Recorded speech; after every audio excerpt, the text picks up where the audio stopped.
Artistic texture becomes impactful when contrast and placement work together.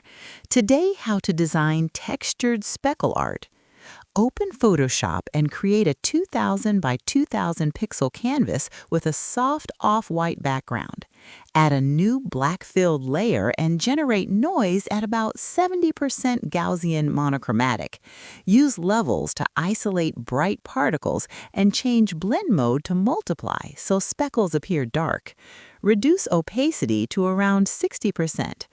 Duplicate the layer and blur it slightly so some particles feel embedded. Add a mask and remove texture from the central area to create visual focus. Introduce a subtle color overlay using